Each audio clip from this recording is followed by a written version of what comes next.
कल जो मैंने वीडियोस भेजे थे वो गो थ्रू कर लिए हैं?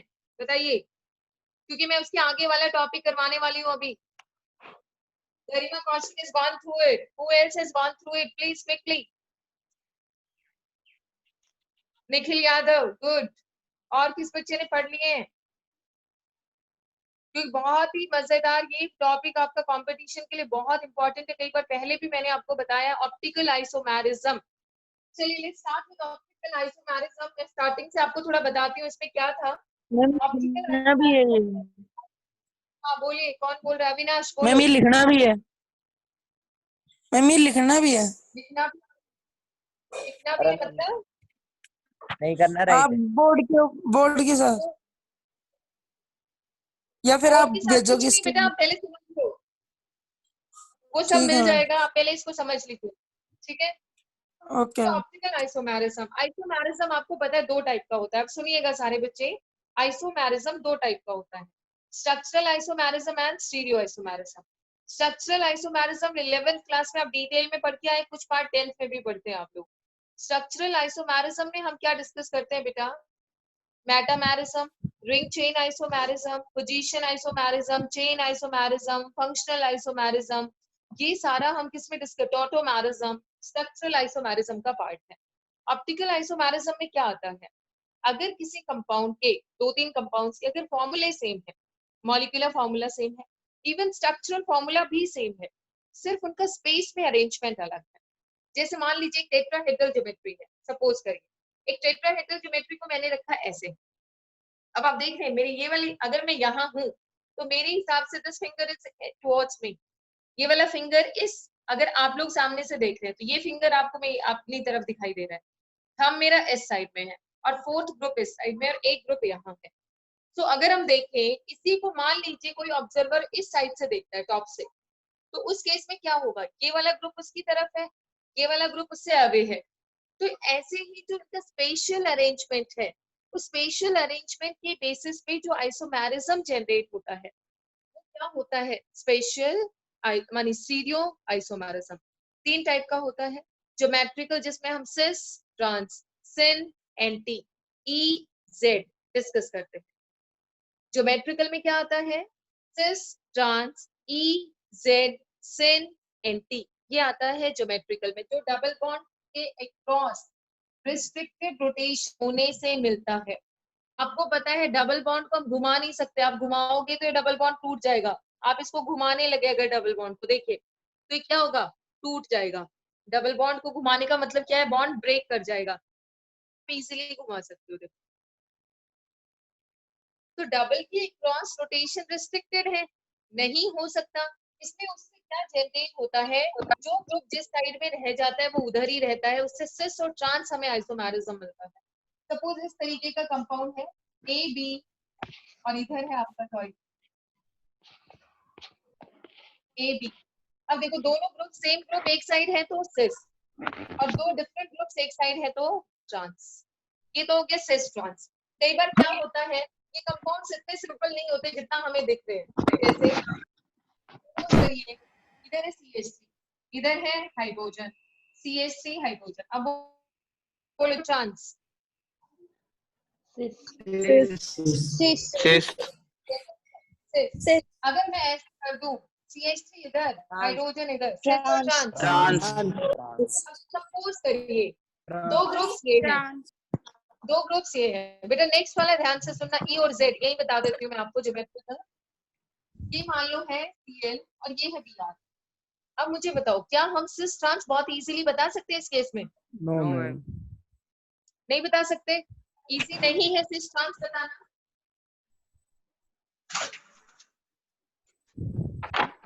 ऐसे केस में हमें क्या करना पड़ेगा? What we have to do in such cases? आपको क्या चेक करना पड़ेगा? एटॉमिक मास चेक करना पड़ेगा। अब जैसे ये दो ग्रुप है, कार्बन में ये दो ग्रुप जुड़े और इस वाले कार्बन से ये दो ग्रुप जुड़े हैं, आपको प्रायोरिटी सीरीज के बेसिस पे, प्रायोरिटी सीरीज के बेसिस पे, से बाहर कूड़े वाला आया है तो I hope you can manage.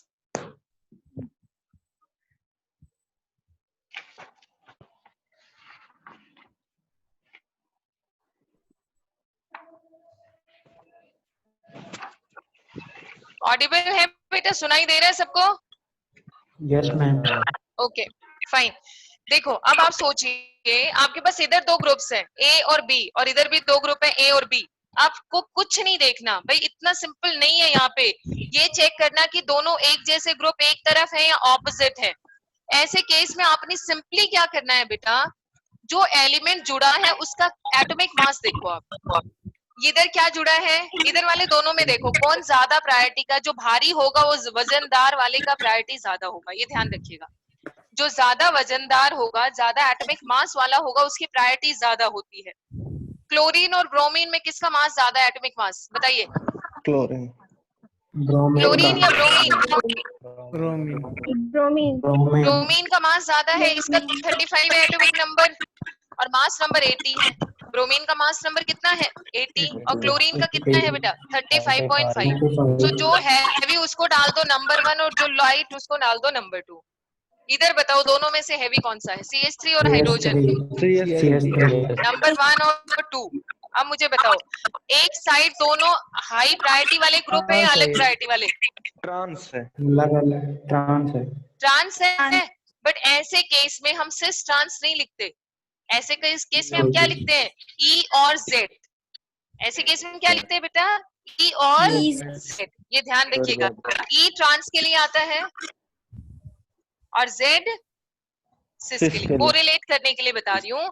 सिस जो आपको लगे प्रायोरिटी वाइज, उसमें क्या लिख दोगे, लगे तो जेड लिख दोगे, ट्रांस लगे तो ई। तो ये किस टाइप का कॉन्फ़िगरेशन है, ई कॉन्फ़िगरेशन है।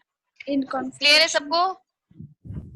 What type of configuration is this, E or Z? चलिए वेरी गुड। एक क्वेश्चन आप मुझे खुद से बताएंगे, क्या है आपका? Let's say this is the case.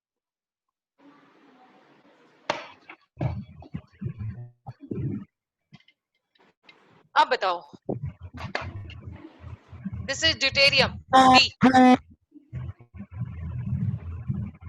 इस साइड में बताओ, ऊपर वाला हाइड्रोजन 1 और 2?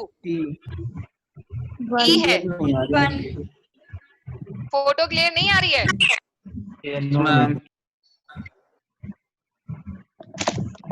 बेटा ब्रॉडबैंड का कनेक्शन है मेरे हिसाब से। अभी क्लियर दिखाई दे रहा है? Yes ma'am.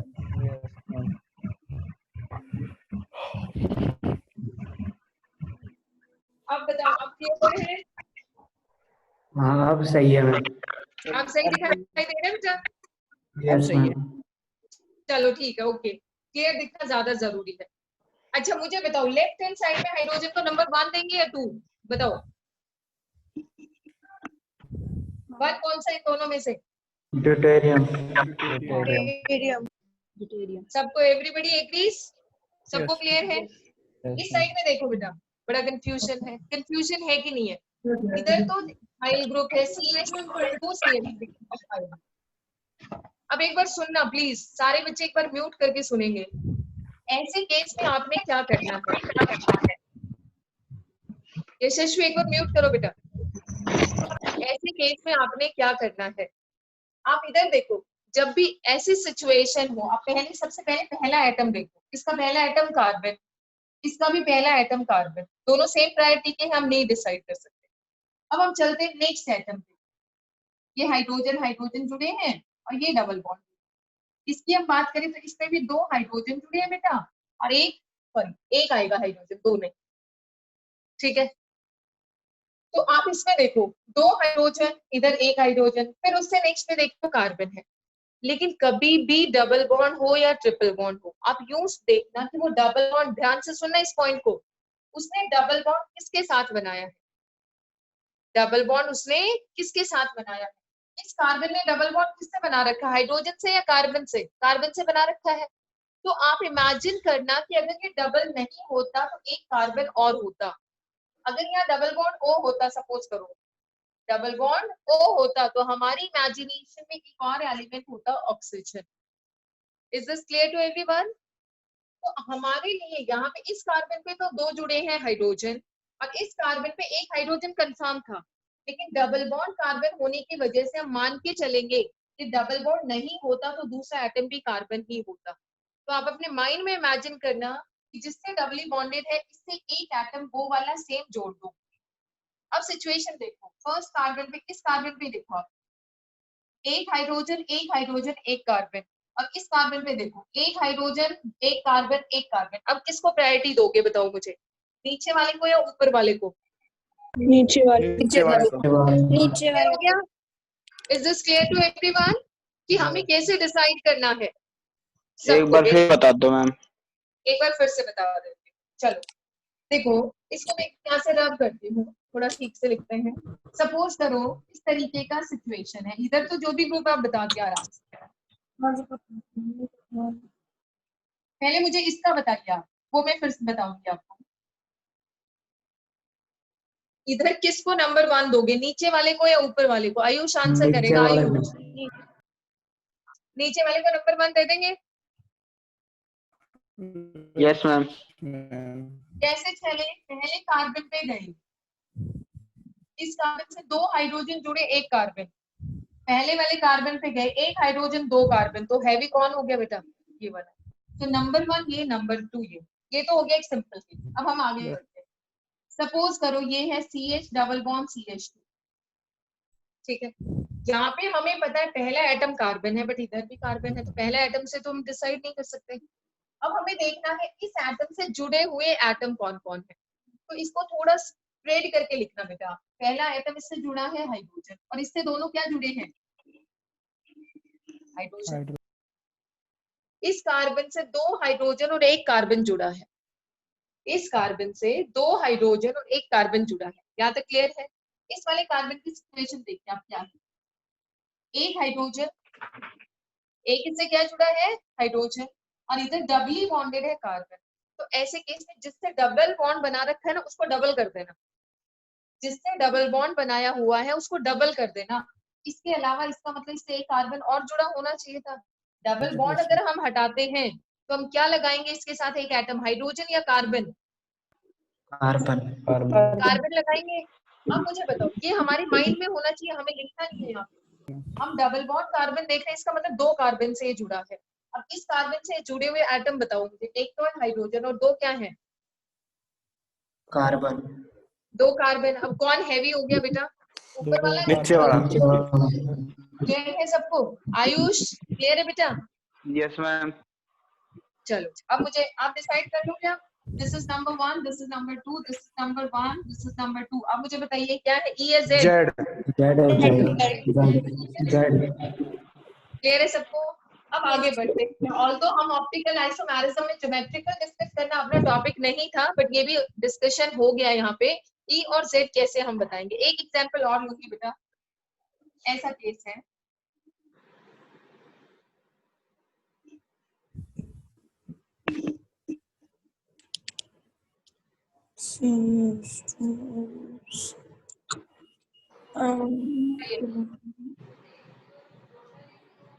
अपनी नोटबुक सबके पास होगी, जल्दी से चेक करके आना चाहिए। ये होगा सिस सिस और ट्रांस। ई और जेड बाद में देखना। सिस और trans. Trans. Trans, Arvind Singh trans. Sahil आपको क्या लगता है बेटा? ट्रांस। ट्रांस। ट्रांस। साहिल एक बार चेक करो बेटा, संजय है क्या ऑनलाइन? नहीं है तो उसको एक बार कॉल कर दो। प्रदीप गुज्जर है या नहीं है, एक बार चेक कर लो प्लीज बीच में बेटा। एक बार देखते हैं क्या है, एक बार चेक करते हैं। इधर का डिसाइडेड है, ये वाला नंबर 1 कौन होगा? Cl और हाइड्रोजन? Cl। क्लियर है बेटा? इसका बताओ। हम चेक करते हैं, पहला एटम इधर कार्बन नहीं डिसाइड कर सकते। Let's move to the groups attached to this carbon. इस कार्बन से जो 3 ग्रुप जुड़े हैं वो देखते हैं। CHO को हम कैसे लिखते हैं? C double bond OH। शायद ऐसे लिखते हैं बेटा, या कोई और तरीका है? ऐसे लिखते हैं हर्षिता? Yes ma'am. ऐसे ही लिखते हैं ना बेटा? Yes ma'am. ठीक है। अब देखो, और इसको कैसे लिखते हैं? इस कार्बन से 2 जुड़े हैं हाइड्रोजन, एक जुड़ा है ऑक्सीजन और आगे CH। अब आप मुझे बता दो बेटा, इस कार्बन से डिसाइड करेंगे, आगे वाले ग्रुप्स जो जुड़े वही डिसाइड करेंगे कि क्या आएगा। इस कार्बन से 2 हाइड्रोजन 1 ऑक्सीजन जुड़ा है, इस कार्बन से एक hydrogen 2 oxygen. Very good, 1 hydrogen और 2 क्या जुड़े हैं? Oxygen. Oxygen, doubly bonded oxygen माने डबल ऑक्सीजन। डबल अब ऑक्सीजन। सोचो 2 hydrogen 1 oxygen, 1 hydrogen 2 oxygen, oxygen किसका पलड़ा भारी हो गया बताओ? नीचे वाले का। Number 1 and number 2। अब मुझे बताइए ई और जेड। जेड क्या आ गया बेटा? अरविंद क्लियर है ये? Yes ma'am. हाँ, सो दिस इज ठीक है। चलिए अब नेक्स्ट उस पे चलते हैं। बेसिकली अपना टॉपिक है ऑप्टिकल आइसोमेरिज्म। अभी जो हमने डिस्कस किया वो क्या था? ज्योमेट्रिक आइसोमेरिज्म के 3 पार्ट्स हैं। स्टीरियो, पहला ऑप्टिकल, दूसरा ज्योमेट्रिकल और तीसरा है कंफर्मेशनल। तीसरा क्या है बेटा? कंफर्मेशनल। ज्योमेट्रिकल अभी हमने डिस्कस किया है। ज्योमेट्रिकल किस वजह से होता है? Due to restricted rotation across double bond. Due to restricted rotation across double bond. Conformation किस वजह से होता है? Due to free rotation across single bond. Conformational किस वजह से? Due to free rotation across single bond. और ऑप्टिकल आइसोमेरिज्म किस वजह से होता है? बेसिकली अगर किसी कोई कार्बन या कोई कंपाउंड प्लेन पोलराइज लाइट को रोटेट करता है तो हम कहते हैं कि वो क्या है, उसमें ऑप्टिकल आइसोमेरिज्म है। और वो कब होता है? जब अब हम डिस्कस करते हैं ऑप्टिकल आइसोमेरिज्म। देखो पहले तो ये समझो ऑप्टिकल आइसोमेरिज्म हम इस यूनिट में क्यों डिस्कस कर रहे हैं। आप लोग एल्काइल हैलाइड एराइल हैलाइड पढ़ रहे हैं सारे बच्चे? वही यूनिट पढ़ रहे हैं बेटा। इस यूनिट में जब हम एल्काइल हैलाइड की केमिकल प्रॉपर्टी पढ़ेंगे, Oppo F9 please right your name. कौन है बेटा? ओपो F9 अपना नाम लिखिए। चलो ये जो आपका एल्काइल हैलाइड हमने बनाए हैं इनकी हम केमिकल प्रॉपर्टीज पढ़ेंगे। अब केमिकल प्रॉपर्टी जब हम पढ़ेंगे तो हम एक रिएक्शन पढ़ेंगे, न्यूक्लियोफिलिक सब्स्टिट्यूशन रिएक्शन, जो कि बहुत इंपॉर्टेंट है। न्यूक्लियोफिलिक सब्स्टिट्यूशन रिएक्शन में 2 तरीके से रिएक्शन होता है। कुछ केसेस में क्या रहेगा, आप एक पर्टिकुलर स्पेशल अरेंजमेंट के ग्रुप से स्टार्ट करोगे और आप एंड अप कहाँ करोगे? सेम के साथ, सॉरी ऑपोजिट के साथ। जैसे एक पर्टिकुलर ग्रुप है, मान लो ये वाला फिंगर, ये वाला मेरी तरफ है ये वाला ग्रुप। जब मुझे प्रोडक्ट मिलेगा तो इसकी जगह कोई दूसरा आ जाएगा, वो उधर होगा, तो चेंज हो गया स्पेशल अरेंजमेंट। एक ऐसा केस होगा जिसमें आपका क्या रहेगा, जिस तरफ था वो भी मिलेगा और दूसरी तरफ वाला भी मिलेगा, दोनों मिलेंगे। तो बेसिकली ये सारी चीजें समझने के लिए हमें क्या समझना पड़ेगा? Optical isomerism. ऑप्टिकल आइसोमेरिज्म में क्या होता है, क्या कंडीशन है, ये ध्यान से ऑप्टिकल आइसोमेरिज्म की कंडीशंस ध्यान से सुनिए। फर्स्ट कंडीशन क्या है? क्या कब कोई कंपाउंड ऑप्टिकली एक्टिव होगा कैसे पता चलेगा? अगर वो प्लेन पोलराइज लाइट को रोटेट करता है तो ऑप्टिकली एक्टिव है। तो ये कैसे पता चलेगा? पहली चीज, it should have a carbon having all 4 groups represented। एक ऐसा कार्बन होना चाहिए जिसके पास चारों के चारों ग्रुप क्या हो बेटा? अलग। ये चीज क्लियर है सबको? एक ऐसा ग्रुप इसके पास होना चाहिए जिसके पास चारों के चारों कार्बन क्या हो? डिफरेंट हो। A, B, C, D। For example chemistry का मैं एग्जाम्पल लूं, अपने पास कोई एग्जाम्पल है, मान लो इस तरीके का कंपाउंड, इधर Cl, इधर Br, इधर हाइड्रोजन और इधर मिथाइल। क्या इस कार्बन के चारों ग्रुप्स अलग हैं? बताइए मुझे। Yes ma'am. Yes ma'am. Yes ma'am. ये कंडीशन ये फॉलो कर रहा है। ऐसे कार्बन को हम क्या बोलते हैं? एसिमेट्रिक कार्बन, एसिमेट्रिक, कायरल और स्टीरियो सेंटर। क्योंकि इसकी वजह से ही ये स्टीरियो केमिस्ट्री शो करेगा। तो इसके 3 नाम हो सकते हैं, एसिमेट्रिक, कायरल और स्टीरियो सेंटर, कुछ भी बोल सकते हैं। यहाँ तक क्लियर है? पहली कंडीशन क्या है? उसके पास कम से कम एक कार्बन ऐसा होना चाहिए जिसमें चारों ग्रुप्स क्या हो? अलग। आप बताएंगे ये वाला क्वेश्चन, बताइए ये कंपाउंड में ऐसी कोई कंडीशन सेटिस्फाई हो रही है?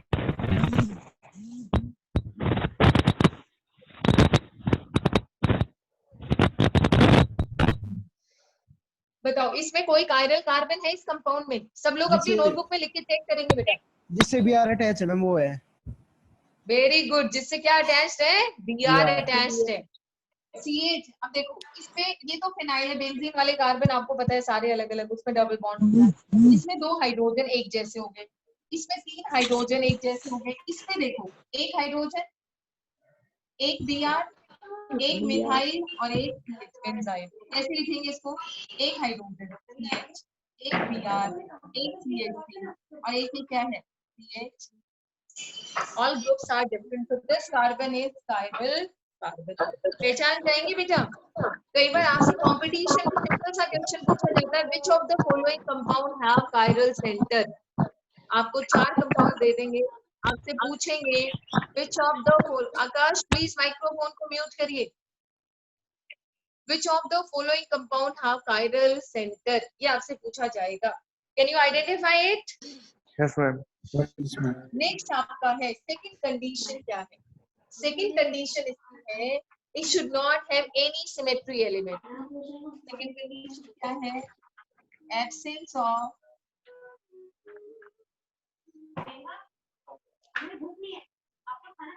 symmetry element. एक बार सारे बच्चे अपने हाथ में मिरर लेंगे क्या? मुझे बहुत अच्छा लगेगा अगर सारे बच्चे हाथ में मिरर लेंगे। मैं भी लेके आती हूँ। Everybody please bring a small mirror in your, when you have a small mirror in your hand.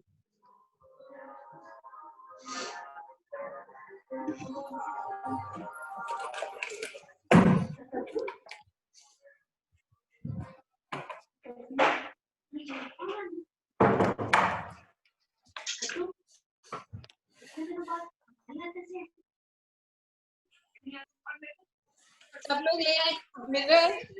सबके Yes, हाथ में ma'am. मिरर है? बताइए मुझे। Yes ma'am. Yes ma'am. Very good. चलो मिरर वाली कंडीशन पे पहुंचने से पहले ये समझो पहले एब्सेंस ऑफ सिमेट्री एलिमेंट्स। आप देखिए बेटा सिमेट्री एलिमेंट का मतलब क्या है? अगर हम उसको घुमाएं, हम उसकी देखें, अगर हम एक एंड से चले दूसरे एंड पे पहुंचे, अगर हमें सेम चीज मिलती है, इसका मतलब वो क्या है? उसके अंदर कोई ना कोई सिमेट्री एलिमेंट होता है। ये कैसे मिलता है? या तो आप उसको घुमाओगे तो रोटेशन हो गया, एक्सेस ऑफ सिमेट्री बोला जाता है, एक्सेस ऑफ रोटेशन।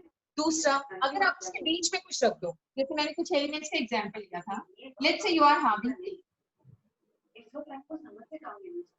मुझे बताइए अगर मैं इस ए के बीचों बीच ऐसे मिरर रखूं, ऐसे नहीं, ऐसे वर्टिकल रखूं, क्या एग्जैक्टली सेम चीज मिलेगी या नहीं मिलेगी? Yes ma'am.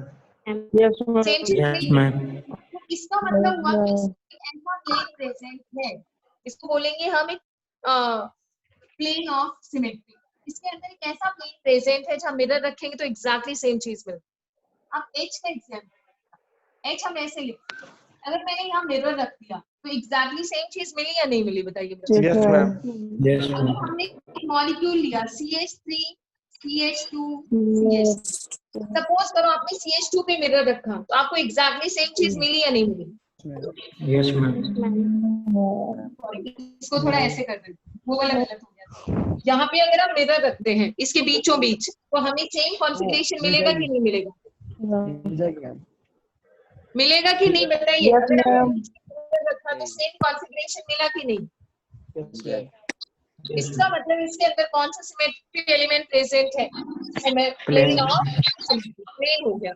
अब दूसरा देखिए आप x का पॉइंट देखिए, x आपके पास x x को अगर मैं घुमाना शुरू करूं, सपोज करो मैंने यहाँ पे इसके ये ऐसे तो कोई डिफरेंस है ही नहीं, सारे बस सिंपल लाइंस ही है। अगर मैंने सपोज करिए जैसे कि सपोज मैंने इसको यहाँ से उठा के यहाँ रख दिया, अगर मैं इस पूरे मॉलिक्यूल को घुमाती हूँ ऐसे, ठीक है, पूरे मॉलिक्यूल को ऐसे घुमाया, let me bring one x जिसमें से और अच्छे से क्लियर होगा।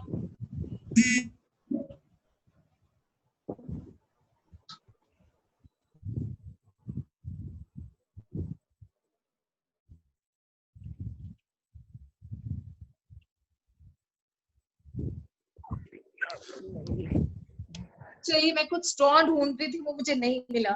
लेट्स से ये जैसे मेरे बेटे की एक बॉल है, अगर हम इसको घुमाना शुरू करें, मान लीजिए अगर मैं इसको यहाँ से कितने एंगल से, टोटल है 5, ठीक है, तो 72 एंगल बनता है। इसमें कितना एंगल बनता है? 72 डिग्री का एंगल बन रहा होगा मेरे से। टोटल 360 है। 360 डिवाइडेड बाय 5 कितना आता है? 72. कितना आता है? 72 आता है। सपोज करिए ये यहाँ ऐसे रखा है, ऐसे रखा है। मैंने निखिल चिल्लर प्लीज अपना वीडियो में बंद करिए, कैमरा बंद करिए। अगर मैंने इसको घुमाना शुरू किया, 72 वाले एंगल से घुमाया, सपोज करो 72 से घुमाते ये ऐसे हो जाएगा या वही की वही वाली चीज नहीं आ गई है? बताइए आ आप मुझे। गई। यस सेम चीज हमें मिली ना, तो ऐसे में क्या बोलते हैं? Axis of rotation. क्या मिला हमें? Axis of rotation. अब Axis कितने of- एंगल पे घुमाने से हमें सेम चीज मिली? बताओ बेटा, आप मुझे ये बताइए कितने एंगल पे घुमाने से हमें सेम 72. 72। तो 360 को एक बार 72 से डिवाइड करो, कितना आता है? 72. 5. 360 को 72 से डिवाइड किया, 5 आया। इसका मतलब इसमें C5 एक्सेस प्रेजेंट है। इसमें C5 access of rotation present है कि हम इसमें टोटल ऐसे 5 एग्जैक्टली सेम चीजें हैं, अगर हम घुमाएंगे तो सेम चीज मिलेगी। अब ये वाला केस बताओ मुझे, अगर मैं इस एक्स को घुमाना शुरू करूँ तो ये थोड़ी देर में मुझे वापस ये यहाँ सेम चीज मिलेगी कि नहीं? Yes ma'am. कितने एंगल पे घुमाने से मिलेगा? 90। तो 90 का मतलब इसमें कौन सी एक्सिस प्रेजेंट है? C4। कौन सा एक्सिस ऑफ रोटेशन प्रेजेंट है? Axis of C4। Symmetry present है C4. C4। ये चीज क्लियर होगी बेटा? तो आप Yes, देखिए ma'am. कुछ ऐसी चीजें हैं जिनको घुमाते तो हमें सेम चीज मिलती है। तो अगर ऐसा कुछ भी प्रेजेंट है मॉलिक्यूल में, ऑर्गेनिक केमिस्ट्री में, ऑर्गेनिक कंपाउंड में ऐसा तो कुछ भी प्रेजेंट है, इसका मतलब हुआ कि वो कंपाउंड आपका ऑप्टिकली एक्टिव कभी भी नहीं होगा। क्लियर है ये चीज? चलिए नेक्स्ट अब देखो, तीसरा एलिमेंट बच गया है आपका। तीसरा ये, सपोज इसमें CH3 ऊपर की तरफ है और इसमें CH2 यहाँ है, बाकी सब H2 है। ये CH2 ये CH2। अब देखो इस यहाँ से चलना शुरू करें, मॉलिक्यूल के सेंटर से होते हुए यहाँ तक हम पहुंचेंगे। एग्जैक्टली सेम चीज मिली या नहीं? बताइए मुझे। Yes, ma'am. मॉलिक्यूल ऐसे है, ऐसे देखो प्लेनार मॉलिक्यूल है बेटा। एक CH3 इधर है, एक CH3 इधर है। यहाँ से चलेंगे यहाँ तक तो एग्जैक्टली सेम चीज मिलेगी हमें। तो Yes, ma'am. सेंटर को पास करते हुए सेम मिला है तो इसको बोलते हैं सेंटर ऑफ इन्वर्जन। क्या बोलते हैं बेटा इसको? Centre of inversion. तो देखो सिग्मा प्लेन नहीं होना चाहिए मॉलिक्यूल, सिग्मा प्लेन नहीं होना चाहिए। CN एक्सिस, CN का मतलब C2 C4 C5 कुछ भी नहीं होना चाहिए। और सेंटर ऑफ इन्वर्जन को I से रिप्रेजेंट करते वो भी नहीं होना चाहिए, तब जाके मॉलिक्यूल ऑप्टिकली एक्टिव होगा। यहाँ तक क्लियर हुआ? पहली कंडीशन क्या थी? Presence of presence of asymmetric carbon. Second condition, there should be no symmetry element। कोई सिमेट्री एलिमेंट नहीं होना चाहिए, ना प्लेन, ना एक्सेस ऑफ रोटेशन और ना ही सेंटर ऑफ इन्वर्जन, कुछ भी नहीं होना चाहिए। अब थर्ड कंडीशन बताओ। अब इस अब मिरर काम में आएगा। थर्ड कंडीशन देखते हैं। जैसे ये मिरर है, इसमें आपको मोबाइल देखना होगा। मान लीजिए इस मिरर में आप अपना हाथ रख के देखेंगे एक बार। सब अपने मिरर में एक बार अपना हाथ का इमेज देखिए। सब सारे के सारे बच्चे बेटा हाथ का इमेज देखा सबने? Yes ma'am. अब मुझे बताओ आपके हाथ का जो इमेज आपको मिरर में दिखा है, मिरर में जो इमेज दिखा है, क्या वो आपके लेफ्ट हैंड के जैसा है या राइट हैंड के जैसा दिखता है? Left hand. लेफ्ट माने किसका इमेज देख रहे हो, लेफ्ट या राइट का? राइट का देख रहे हैं। चलो लेफ्ट से आपने राइट हैंड का इमेज देखा, तो राइट हैंड का इमेज आपको किस हैंड के जैसा मिल रहा है? राइट के जैसा या लेफ्ट के जैसा? लेफ्ट के जैसा। तो अगर मान लो वो लेफ्ट, इसका मतलब आप अपना राइट हैंड को मान सकते हो कि वो आपकी इमेज है। Yes ma'am. आप ऐसा मान सकते हो ना? मान लो ये राइट हैंड है, राइट हैंड की इमेज देखी तो आपको अंदर लेफ्ट मिला, तो आपने इमेज से वो निकाल लिया सपोज, तो ये आपकी इमेज बाहर आ गई है। अब दोनों हाथों को क्या आप ओवरलैप करवा सकते हो? एक जैसे दूसरे के ऊपर एग्जैक्टली एक दूसरे के ऊपर आएंगे वो या नहीं आएंगे? नहीं आएंगे। तो पहली चीज, क्या वो एक दूसरे की मिरर इमेज है, left hand right hand? No ma'am. No ma'am. Left hand और राइट हैंड क्या एक दूसरे की मिरर इमेज है? मिरर इमेज पूछ रही हूँ। No, ma'am. है आपने राइट की इमेज देखी तो अंदर मिरर में क्या दिखा आपको? लेफ्ट हैंड दिखा। Yes, ma'am. तो are the mirror image of each other left hand and right hand और not? Yes ma'am Yes, ma'am. है मिरर इमेज है। क्या वो सुपर इम्पोजेबल है? क्या वो एक No, दूसरे ma'am. के ऊपर परफेक्टली आते हैं? No, ma'am. नो मैम नहीं आते। एवरीबडी एग्रीज बेटा? यस मैम सारे बच्चे एग्री करते हैं? Yes, ये मान ma'am. लो जैसे ये Yes, गिलास है, ma'am. let's say। चलो एक और एग्जांपल लेते हैं। जैसे ये गिलास है, इसका इमेज आप देखोगे ऐसा ही दिखेगा। Yes ma'am Yes, ma'am. गिलास आपके पास रखा तो एक बार जरूर देखो इमेज। Yes, ma'am. ऐसा ही दिखेगा ऐसे का ऐसा दिख रहा है कि नहीं दिख रहा है? यस अब मैम उसको उठा के अगर इसके ऊपर रखोगे तो ओवरलैप होगा या नहीं होगा? हो जाएगा हो जाएगा. हो हो जाएगा। जाएगा। इसका मतलब इसकी जो इमेज है वो तो सुपर इम्पोजेबल है और हैंड वाली इमेज क्या है? Non super Loan super. Third condition है वो क्या होना चाहिए? थर्ड कंडीशन आपको कहती है it should have non super imposable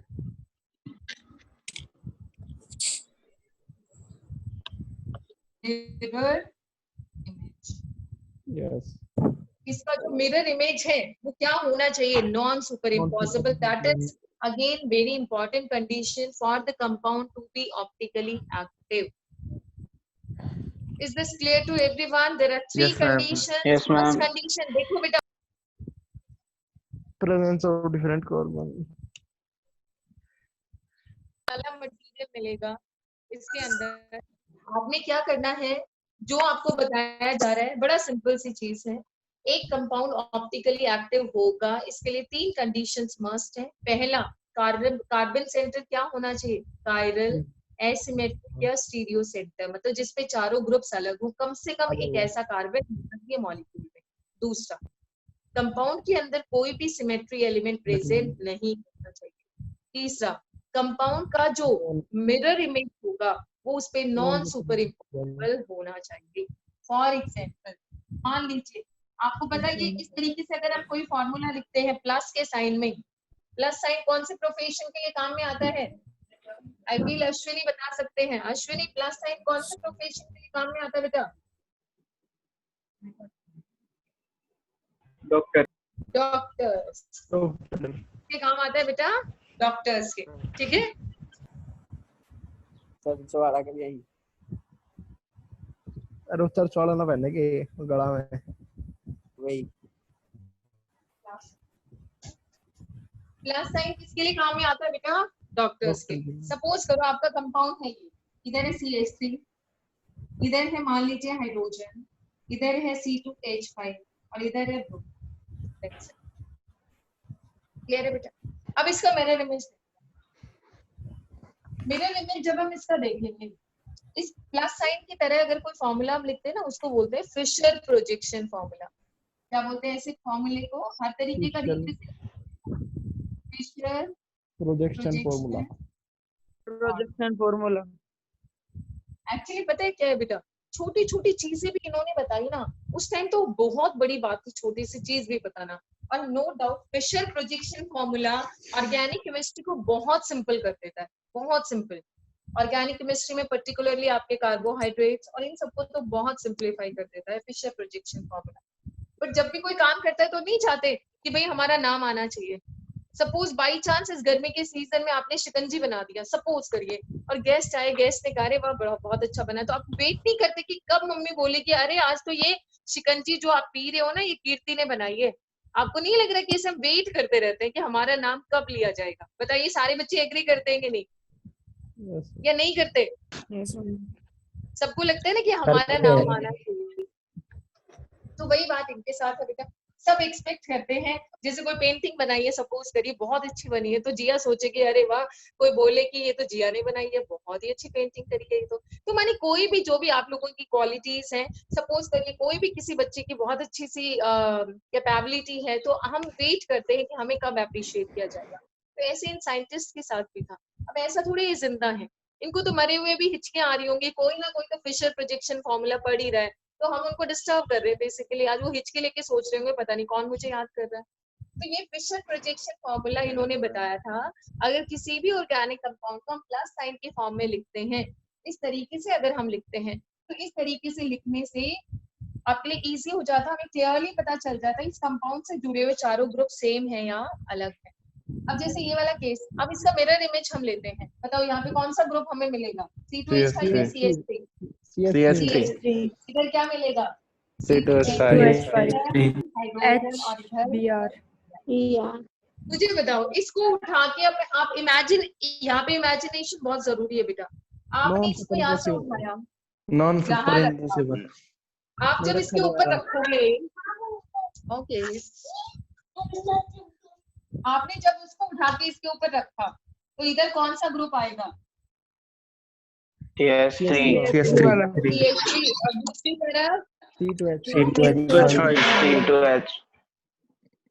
ये कौन सा ग्रुप आएगा इधर? CH3। CH3 और इधर C2H5 अब मुझे बताओ, क्या ये दोनों सुपर इम्पोज कर रहे हैं बेटा? नो नो मैम हम बोल सकते हैं। अब देखो कंडीशंस देखते हैं एक बार। पहली, क्या इसमें कोई कायरल कार्बन है? ब्लू वाले को देखना, यस मैम, यस क्या इसमें कोई कायरल कार्बन है? Yes yes ma'am, ma'am yes ma'am क्या इसमें कोई सिमेट्री एलिमेंट प्रेजेंट है? घुमा के या No, बीच में ma'am. मिरर रख के No, कुछ भी ma'am. करके सेम नो मैम, नहीं है, क्या इसकी मिरर इमेज बन रही है? बन जी, नो क्या वो सुपर इम्पोसिबल है? नो मैम तो दोनों चीजें देखनी है, मिरर इमेज बनना और उसका नॉन सुपर इम्पोसिबल होना। मेरे इमेज तो बन रही है, mirror image non super impossible है। यस तो क्या तीनों कंडीशन सेटिस्फाई कर रहा है molecule? Yes ma'am, yes ma'am तीनों कंडीशन सेटिस्फाई कर रहा है, तो मुझे बताइए क्या ये आपका ऑप्टिकली एक्टिव होगा? क्या ऑप्टिकल आइसोमेरिज्म शो करेगा? होगा। यस मैम, होगा। Very good. So we can say that this molecule is optically active active अब यहाँ तो पता चल गई हमें कंडीशन। अब हम चेक करते हैं कि ऑप्टिकली एक्टिव होने का मतलब क्या है, मतलब एक्सपेरिमेंटली क्या होता होगा। इस कंपाउंड को आप क्या करोगे, जैसे आपने सबसे पहले ऑर्डिनरी लाइट का मतलब जैसे बल्ब की लाइट हम तक पहुंचती है, यस मैम, आपको पता है सारी डायरेक्शंस में फैली होती है कि नहीं है? यस मैम, बताइए, बल्ब एक कॉर्नर में लगा हो तो फिर पूरे घर में रोशनी देता है। तो मानिए Yes, ma'am. इसके अगर हम ऐसे ही कोई जैसे सनलाइट हम तक पहुंच रही है तो उसके जो वाइब्रेशन है वो हर डायरेक्शन में है या सिर्फ एक ही डायरेक्शन में? हर डायरेक्शन और डायरेक्शन हर डायरेक्शन में है। सपोज करो उस ऑर्डिनरी लाइट को हम फिल्टर करते हैं, जैसे ये आपका यहाँ पे दिखाई दे रहा है बेटा आप सबको? यस मैम थोड़ा हम इसको घुमा देते हैं, ये तो बहुत हैंडी है वैसे। देखो ये ऑर्डिनरी लाइट है, ordinary light is having vibrations in all the directions, सारे डायरेक्शंस में इसके क्या है? वाइब्रेशन, ये रब कर दूं मैं ये वाला, यस मैम, जैसे ये ऑर्डिनरी लाइट है, ऑर्डिनरी लाइट के आप देख रहे हो हर डायरेक्शन में स्प्रेडेड होती है। यस मैम, अब हम और इसमें बहुत सारी वेवलेंथ भी मिक्स होती है, बहुत सारी वेवलेंथ मिक्स है इसके अंदर, तो हम इसको मोनोक्रोमैटिक नहीं बोलते। मैं एक टर्म यूज करूंगी मोनोक्रोमैटिक। मोनो मानी एक, क्रोम मानी कलर, जिसका एक कलर हो यानी कि जिसकी एक वेव।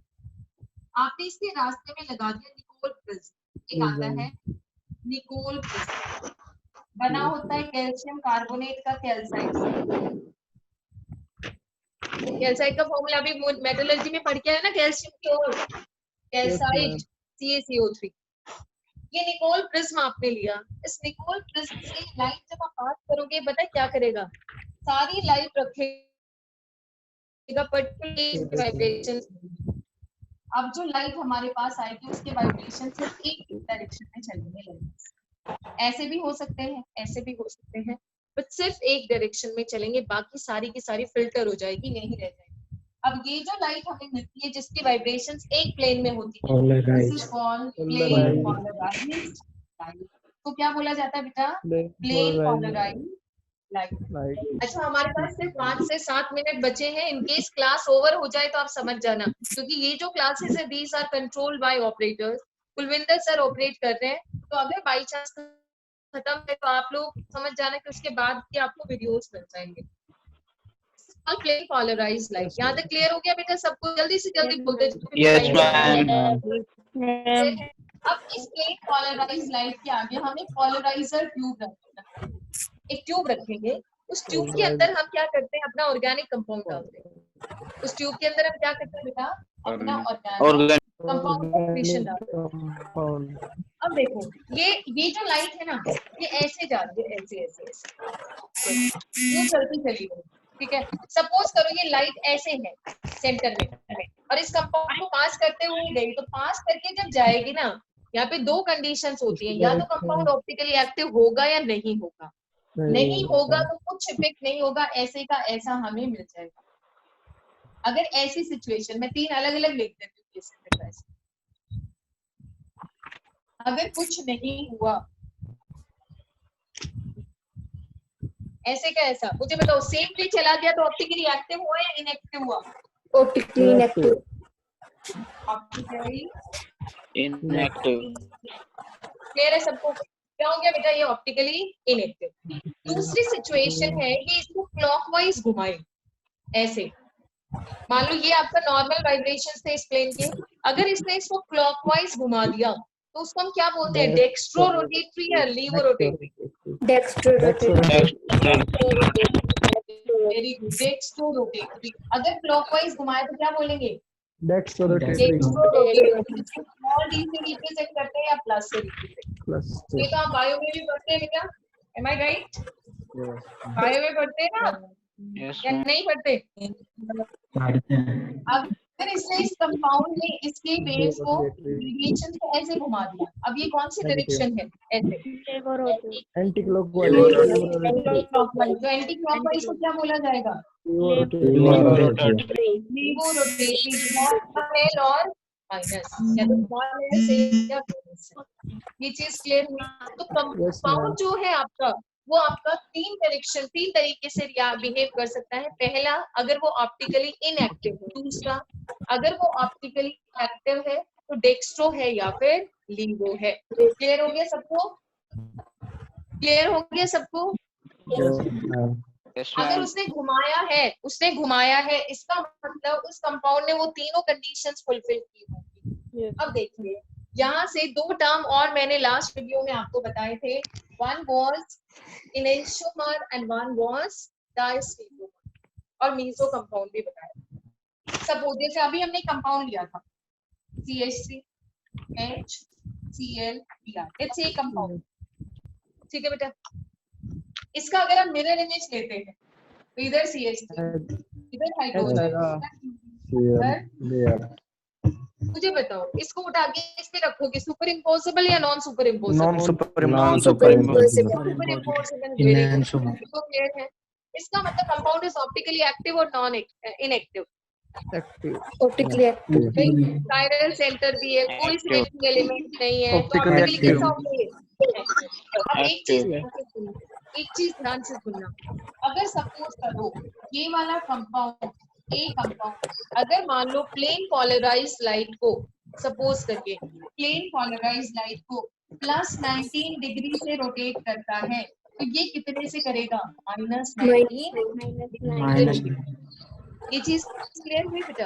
यस मैम जो मिरर इमेज होगी ना, वो exactly same magnitude but opposite direction. यानी अगर ये डिस्टेंस है तो ये क्या होगा? लीवो होगा। और अगर उल्टा होता, सपोज करो ये -19 होता तो ये कितना होता? plus. मेरे बेटा सबको Yes, तो yes, ऐसा ma'am. जो पेयर होता है, पेयर कौन सा pair? Which are in mirror images of each other, non super imposable mirror images of each other, optically active. इनको क्या बोला जाता है? इनेंशियोमर। क्या बोला जाता है बेटा? इनेंशियोमर। आपके लिए एक होमवर्क है, आप सारे बच्चे ना, मैं एक कंपाउंड देती हूँ, ये कंपाउंड,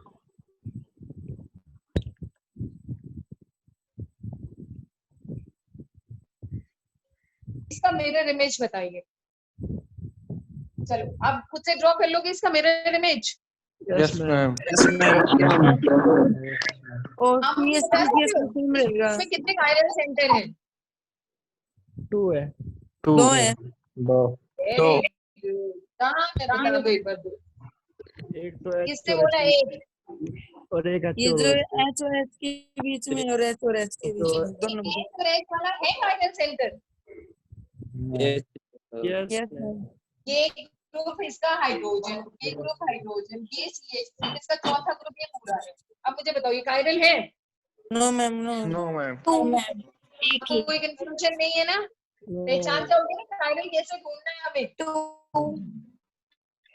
अब दूसरा देखो, ये वाला देखते हैं, इसमें बताओ ये वाला कार्बन, ये कायरल है? Yes ma'am. एक हाइड्रोजन, एक OH, OH एक और ये 4 मिथाइल। ये भी कायरल नहीं है? नहीं है मैम। है मैम। मैम ये ग्रुप देखो, मिथाइल, ये OH, ये H, और ये क्या है, पूरे को मिलाओगे CH2 CH3 इथाइल। यस क्या ये कायरल है क्या? यस मैम है ma'am. Chiral centre. Ma'am Clear to इसमें everyone? एक ही कायरल सेंटर। कितना कायरल अच्छा। सेंटर है इसमें? एक ही है। इसका मिरर इमेज ड्रॉ कर देना। अब देखो इसके बाद एक मीजो कंपाउंड और मैंने आपको बताया था, इनेंशियोमर्स। सबको क्लियर है इनेंशियोमर्स क्या होते हैं? Yes ma'am. एक्टिव कंपाउंड जो एक दूसरे की नॉन सुपरइम्पोजेबल मिरर इमेज हो, उनको इनेंशियोमर्स बोलते हैं। Meso compound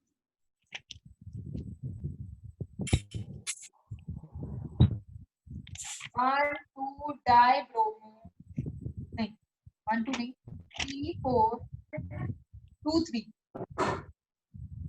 2 3 dibromo butane. मान लो मैंने कंपाउंड लिख लिया 2 3 डाइब्रोमो ब्यूटेन, तो देखो ब्यूटेन आप कैसे समझोगे कि कितने कार्बन है? जहाँ पे ये प्लस साइन होते हैं ना, एक कार्बन ये है, एक कार्बन ये, एक ये टर्मिनल वाला और एक ये टर्मिनल वाला, ठीक है। 2 3 पे ब्रोमो यानी Br Br, ये H H CH3। आप इसका नॉर्मली नाम लिखोगे तो देखो 4 कार्बन का चेन, 2 3 पे क्या प्रेजेंट है? बाकी ये कंपाउंड बनता है 2 3 डाइब्रोमो ब्यूटेन, और हमने यही कंपाउंड लिखा है 2 3 डाइब्रोमो ब्यूटेन। अब देखिए पहले तो बताओ मुझे कितने कायरल सेंटर्स है इसमें? 2। अब हम कह सकते हैं 2 कायरल सेंटर है। ग्रुप देखना है, ऐसे ग्रुप देखना है, एक मिथाइल, एक हाइड्रोजन, एक Br, तीनों अलग है, चौथा भी एक सब। Yes ma'am. इसमें देखो one methyl, one Br, one hydrogen and fourth one is different. So there are 2 chiral centres. अब मान लीजिए मैं इसमें मिरर रखूं, क्या हमें एग्जैक्टली सेम चीज मिलेगी? Yes ma'am. वो समझो मैंने इस मॉलिक्यूल को यहाँ से ऐसे फोल्ड कर दिया, तो क्या ये एक दूसरे पे सुपर इम्पोज नहीं होंगे? Yes ma'am. ये एग्जैक्टली ऐसी सिचुएशन है, देखो बेटा यूं। तो अगर मान लो बीच से फोल्ड करें तो ये सुपर इम्पोज हुए या नहीं हुए? Yes ma'am. हो गए सुपर इम्पोज। Yes ma'am. तो इसका मतलब हुआ कि ये देखो, इसका मतलब क्या हुआ कि इसको यूं फोल्ड करके लेके आएंगे तो ये एग्जैक्टली सेम इमेज हमें मिल रहा है। तो इसको बोलते हैं हम लोग कि due to presence of plane of symmetry, इसको क्या बोलेंगे? Plane of symmetry. Chiral centre होते हुए भी क्या ये कंपाउंड ऑप्टिकली एक्टिव होगा? पहले मुझे बताइए। No ma'am. No ma'am. क्यों? इसमें कौन सा सिमेट्री एलिमेंट प्रेजेंट है? Due Plane of to symmetry presence है। Of plane of symmetry element. Exactly. देखो हुआ क्या होगा बेटा, हुआ क्या है, ये कायरल सेंटर प्रेजेंट है, ये Yes, कायरल ma'am. सेंटर जो प्रेजेंट है, ये मान लो इसको +x से रोटेट किया, +x से रोटेट किया, डेक्स्ट्रो रोटेट, तो ये कायरल सेंटर कितने से रोटेट करेगा? -x से। तो देखो ये आपकी वो प्लेन पोलराइज्ड लाइट थी, एक सेंटर ने इसको रोटेट किया +x से, वापस दूसरा कितने पे ले आया? -x। 0 पे आ गया कि नहीं आ गया? ऐसे रोटेट किया, सपोज ये ऐसे रोटेट किया +x से, दूसरा -x, सेम पोजीशन आ गया कि नहीं? तो ऑप्टिकली क्या हो गया? ये इनएक्टिव, और इसको बोला जाता है ड्यू टू इंटरनल कंपनसेशन। ये मॉलिक्यूल की अपनी इंटरनल प्रॉब्लम की वजह से ऐसा हुआ है, तो इसको क्या बोला जाता है? Internal compensation. ये होते हैं आपके मीसो कंपाउंड्स। जैसे आप लोगों ने बहुत सुना होगा मीसो टार्ट्रिक एसिड, सुना है ये term? Meso tartaric acid. Meso tartaric acid क्या होता है? COOH, CHOH, CHOH, COH, ये टार्ट्रिक एसिड का फॉर्मूला होगा। फिर मैं लिख दिया COH, OHH, OH, OH। तो जरूरी नहीं एक ही तरीका हो इसका स्पेशल अरेंजमेंट का, ऐसा भी तो हो सकता है बेटा। OH इधर, H इधर, H इधर, OH इधर, COOH। एक इसकी मिरर इमेज ले लो। इसके मैक्सिमम कितने होंगे? क्या इसके स्टीरियो आइसोमर्स? Yes ma'am. हाँ, अभी मीजो कंपाउंड है, मतलब ये जो फॉर्मूला था इसके हमने कितने, क्या इसके बियॉन्ड आप कोई ड्रॉ कर सकते हो बताइए मुझे। का कोई फायदा नहीं क्योंकि यहाँ पे इंटरनली मिरर इमेज है। Yes ma'am. स्टीरियो आइसोमर ये, दूसरा ये और तीसरा ये, तीसरा ये। 3 स्टीरियो आइसोमर्स बन गए। अब ma'am. आपसे कोई पूछता है what is the relation between 1, 2 and 3, क्या रिलेशन है? पहले तो क्या हम 1 को मीजो बोल सकते हैं? Yes ma'am. मिजो 1 और 2 का क्या रिलेशन है? क्या ये, पहले सुनिएगा एक बार, 1 और 2 का रिलेशन देखिए। ऐसे में क्या ये स्टीरियो आइसोमर्स है? स्टीरियो आइसोमर्स पूछ रही हूँ मैं। Yes ma'am. Yes ma'am. है। क्या ये मिरर इमेजेस हैं? Yes ma'am. 1 और 2? No ma'am. No ma'am. ये नहीं। स्टीरियो आइसोमर हो बट मिरर इमेजेस ना हो, उनको हम क्या बोलेंगे? डायस्टीरियोमर्स। हाँ बेटा अर्जुन बोल। इनको हम क्या बोले? 1 और 2 को हम क्या बोलेंगे? डायस्टीरियोमर्स। 1 और 3 को क्या बोलेंगे?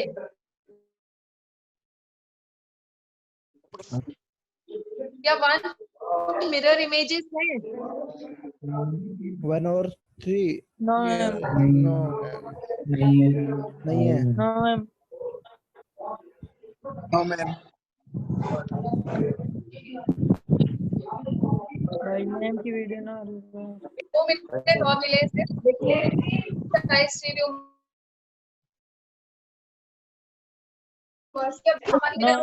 ये भी क्या है? डायस्टीरियो। क्या है 2 और 3? Mirror images Enantiomer. Mirror images. Enantiomer. Enantiomer.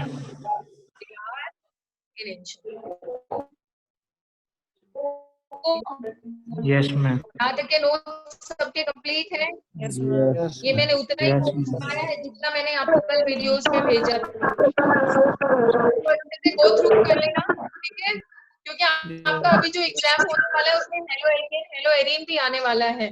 चलिए अब क्लास को ओवर करते हैं। किसी के कोई डाउट्स होंगे तो आप मुझे पर्सनली व्हाट्सएप कर दीजिएगा।